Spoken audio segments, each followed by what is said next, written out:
Number one, ideally you do it live, right? Ideally you have a partner, ideally an actor partner, and you can be reading it and running it with them. I think that's the best way to learn it. Often we don't have that, so we'll talk about how to do it on your own. And often for TV and film, you're never even meeting your scene partner until the day that you come out of the makeup chair and you walk up on set. You might have a couple of rehearsals for camera or for blocking, and then you're right into it. So usually there's no opportunity to like work it out with a scene partner, but acting normally is done between two humans. So if you have another human that's willing to run it and you start to hear them and you start to get their reactions and your reactions, I think that's a great way to do it.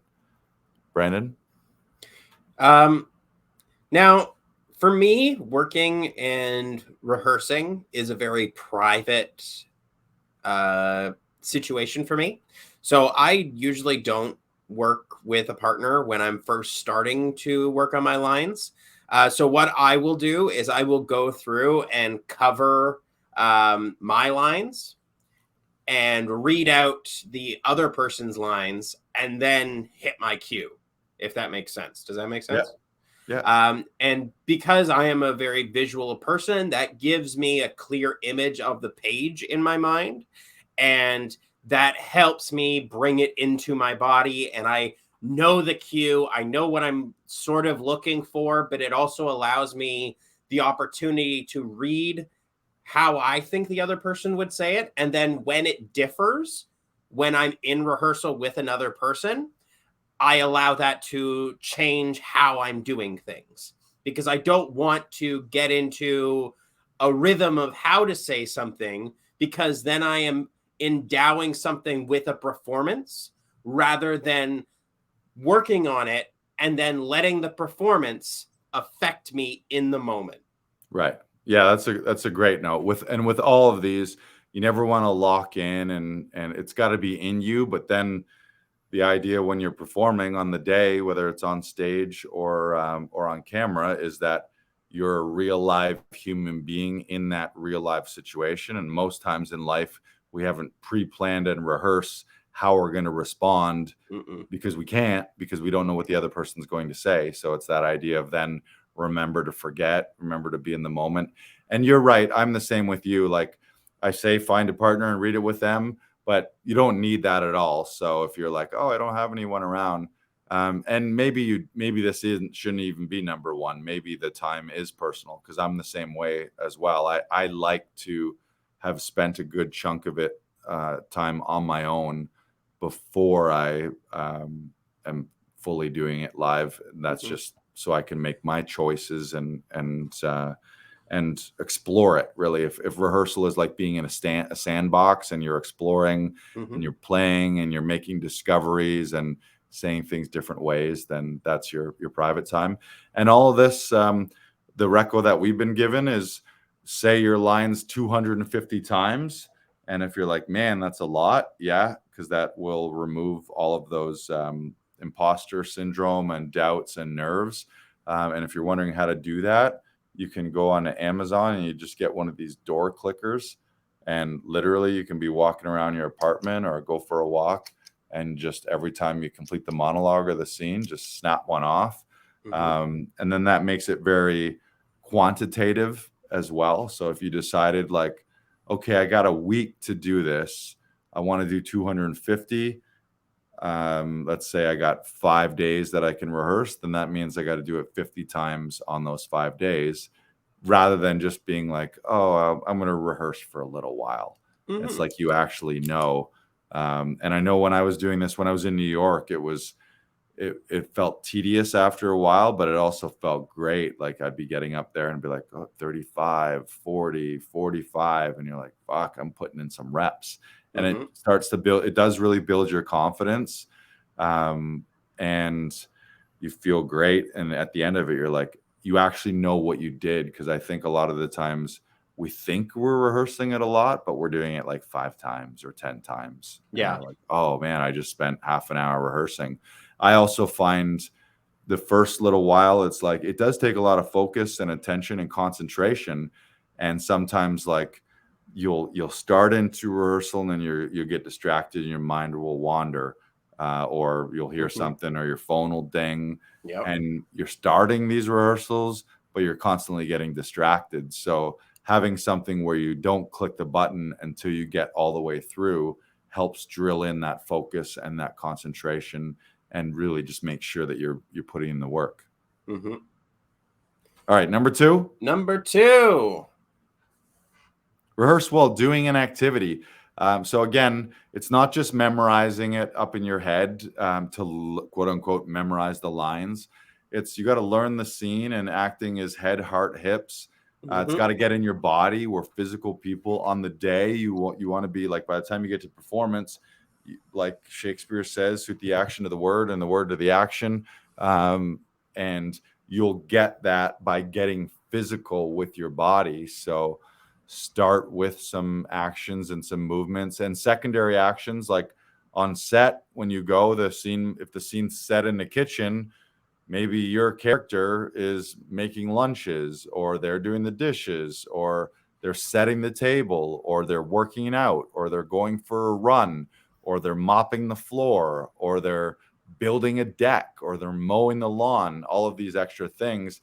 And if you've just drilled it like it's an academic exercise, like you're learning math equations and memorizing the periodic table, the second your body is thrown into, oh, we need you to be folding this laundry during the scene, and then you need to bring it over here and come over here and then go make a sandwich, you're just going to be all discombobulated. So the more you can do it in different ways, in different scenarios, it'll just lock it into your body, but not locked in a way that you can only do it one way. It'll just be in you, and it won't matter what you do. It's just there. Like I know Brandon and I last year, we'd go play basketball, and we're dribbling around and shooting, and we're running Shakespeare monologue lines, and then on a big word taking a shot, or this on a really big action word driving to the hoop on the action, like forward motion on driving words that are moving you forward, moving backwards on things where maybe the character is backpedaling a little bit or a little on the defense. So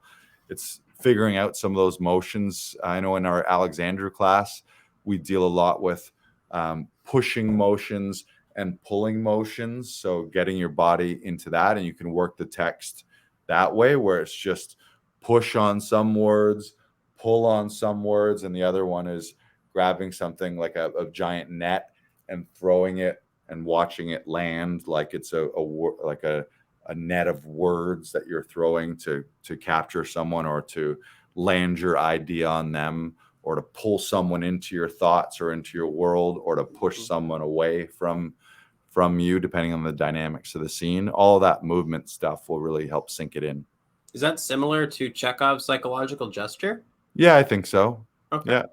Interesting. Yeah. Interesting. Because that's what I do as well. I do that on each different line. I'll apply a psychological gesture such as push or pull or penetrate, or I can't remember some of the other ones, but that's also something that I do. So that's interesting. What I usually do when I first start out is I do an exercise called stepping the text, which is I say whatever the line is welcome to the supermarket, and I step on each word. So welcome to the supermarket. And it immediately gets it into my body. It really helps me get the lines into my head and my body very quickly, so that I am able to go and play with them almost immediately.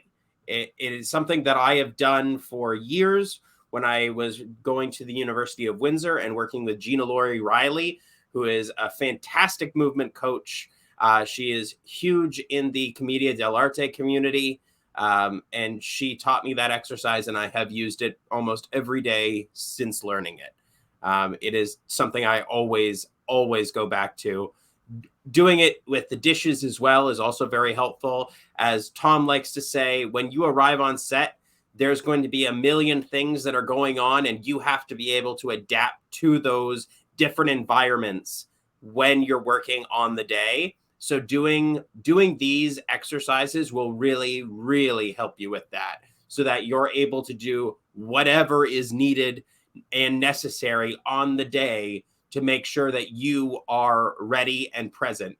One of the biggest shots, or one of the most popular shots right now, is the walk and talk, where it's a long, either like The oneer. alleyway or like, Yeah. yeah, and it's One it's take. one shot, and it's usually 1 or 2 pages, sometimes longer, and you have to walk and talk with someone while making sure you're in frame, while making sure that you're hitting all the points of the scene, while you're making sure that everything is going right on your end. And it's not an easy thing to do, and it's one of the most popular shots to do. And actors really do underestimate the amount of prep they need so that they can go in there and nail the walk and talk. So make sure you're doing activities and that you have the words in your body so that you're able to do whatever is necessary on the day when you get on set. Yeah, and I think as we go through these, be sure if you have other rehearsal techniques that you use, share them with us. This is by no means the be all and end all. And I think, like anything, you figure out what works for you and what are your favorite techniques to use. And again, under that heading of knowing your own nervous system and knowing your own brain and your own routines, it's like you want to develop positive rehearsal and learning habits that work for you. So you might take little bits and pieces of this.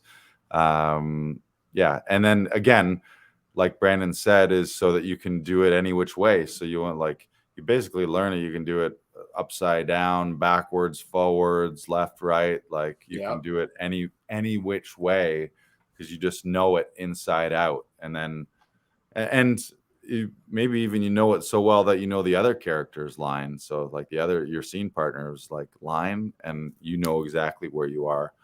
Or the director after a take says, "Oh, on this line where you do this," and you can you can almost like see the script in your head, but it's also in your body, and you know, rather than being like, "Can I see a script?" and you're like, "What is this? Oh yeah, right, I totally forgot about that." Like you really want to know it better than the writer and the director and the script supervisor, just because you've rehearsed it so much. Simba from Buffalo says, "Penetrate the lines." Nice. Sounds dirty. I don't know if there was any dirty connotation there, but penetrate the lines. Get in there. Get into them. Dig. Dig is what he means. Yeah, really dig. It's a Really dig family in show, there. so we won't go deeper than that. But Yeah. good to see you. Simba, I know Simba's based in Buffalo, and he was a graduate of my ensemble class of Tom Todoroff Conservatory. And I believe he was accepted into a theater program, like a theater Hey, company as well. So happy to fuck hear yeah. more about that too. Yeah. All right, Congrats, buddy. number 3. Yeah, congrats, Number Simba. Come to 3. Toronto. Also, Simba, come to Yeah. Toronto sometime. If you got a passport, come to Toronto, or we'll figure out a road trip to Buffalo or Niagara Falls or something like that. Or let us know when your shows are in Buffalo. I think Daniel Greer also lives in Buffalo, and Daniel's got some summer Shakespeare shows I think I saw online. So let's do it. That'd be fun. Yeah. Number 3, sing/use different voices. Yeah, so this one goes along the lines of just not saying it the same way over and over with the same with the same vocal variation. So you want vocal variation versus the opposite. If you're saying it the same way, like don't prejudge it where you're like, "Oh, this is how this line is said." In your rehearsal process, say it a million different ways, even if it's ridiculous. Maybe throw an accent on, throw a dialect on, be loud, be mousy, sing lines. And not that you're going to use all of this, or not that it's all going to be appropriate, but just to discover some things. Is there a line in there that you can say sing-songy? Can you have some gameplay and role play where you put on a little voice? You're telling a story and there's another character's you're explaining what another character said. What does their voice sound like? Mix those things up, just again so that you're not locking it in, and also so that you're just discovering these things. You might do it and it's ridiculous and you would never do it again, or you might do it and it's ridiculous and you're like, "Oh, but you know what, on that one line or that one word actually works. I think I might keep that." And using your own voice of like chest voice, belly voice, like full breath voice versus getting into your throat, getting to a nasal head voice, like depending on the character, you might be mixing things up there. But yeah, vocal variation we always learn is rate, inflection, pitch, and dynamics. So are you saying something soft and nice and close? Or are you throwing a line because someone's down the hallway and you're like, hey, you? Or are they right up close and you're like, hey, you? You know, like just mixing with that again, so that you're not locked into anything, and so that you're exploring things and finding discoveries. And then as you get closer and closer to audition and or performance, then you're starting to make some decisions. Okay, tonight this is how I'm going to do this. But also some of those decisions are loose because you're waiting to see how your scene partner delivers the line, and you're going to react differently if they're speaking softly to you versus yelling at your face. You're going to be reacting a little different to that. So it wouldn't make sense if you're reacting in a way that doesn't make sense to how they were, to what they were giving you. Yeah. And the other thing is, you can't say to someone, you can't after a take like, hey, I need to get angry on this line, so can you make sure that you yell this line to me? Like, that's not your place as an actor to give the other actor directions. You just got to react and respond. If the director gives them a redirect for how to feed you a line, great. But I would say that's a huge caveat, and that's a great way to have actors resent you and not feel good about you as a scene partner, is if you're directing them throughout, unless it's predetermined ahead of time that you guys are scene partners and you're directing each other. Like if you're putting together your own two-man show, you might have a little more input that way, or creative control over each other. But it's like in life, we don't get to do that. So it's just, you react to what someone gives you, and that's it. Yep. Yeah, and like really singing and using different voices is something to make getting to the 250 ways more interesting for you. Like if I want to hear a scene done as Kermit the Frog, I'm going to do the scene as Kermit the Frog. Let's hear it. Welcome to the supermarket, everyone. To be or not to be? That is the question. No. Nice. Yeah, you got too. Also, too, then your rehearsals are vocal warm-ups and vocal workouts too. So if you're using different voices and you're using your full range and you're using some singing, then all of a sudden your rehearsals are serving the dual purpose of being a rehearsal to learn those lines for that piece, but also being a general vocal workout for yourself and your own vocal abilities. Yeah, exactly. Simba liked that. He liked the oh, hello. Hello, Simba. I think I lost it. Oh, hello, Simba. Welcome. Come on to the podcast. Come on, Simba. Oh, Simba. hello, Simba. Get over to Canada. Come on. We're working on it. What about Mickey Mouse? Oh, hello there. Come on. Hello there, Simba. Simba. Hey, Simba. Oh, good to see you, Simba. Little Donald Duck. Oh, can you do Donald Duck? I can't. I can only laugh. I can't do that. That's kind of like that's also Dr. Claw's cat as well. Oh, yeah. I'll get you, Gadget. I'll get you, Gadget, if it's the last thing I do. Yeah, there you go. Yeah. Look at us. Men of a thousand voices. It's also fun, too. Like Brandon said, is part of that. It can be a little tedious if in your head is like, oh, fuck, I got to do this 250 times. If it's a 3-minute scene, that's 750 minutes. So I love how we told Simba this is a family show like 20 minutes ago, and we've dropped like 3 F-bombs since then. Oh, right. I feel like an F-bomb is more family friendly than the word penetrate for some reason. There's just some words like the word moist. I'd rather hear an F-bomb than someone say moist over and over and over again. Really? I've never minded it, but Personal preference. Yes, yes. And you see how I sung that there. Personal preference. Also, people do that in real life. Like in real life, if you see someone who's really dynamic and someone that you would classify as a character, Mhm. they're using different voices. They're using their full vocal range. They're speeding up. They're slowing down. They're throwing in some intonation, or they're throwing in a little something a little sing-songy, or some gameplay and role playing. Like it's actually real. Sometimes people think, oh, this is too much. I just got to use my regular voice. It's like, no, then you're not being truthful, because that's not how like normal people, when they're engaged and energized, especially if it's a scene with like where you're with your buddies or your friends and you're goofing around, like all that stuff is going to come to play. And humor plays, and mischief and all that kind of stuff is like that's what makes someone undeniable, and someone that you can't take your eyes off, because they're constantly surprising you as well. You're watching an actor and it's like, oh, his voice is all over the place. Physically, he's doing some cool stuff. He's totally in his body, and he's making proper gestures and movements on words that make sense, rather than just flailing with no meaning or no purpose to it. So yeah, it just makes things more real and more powerful. Makes you a better storyteller as well.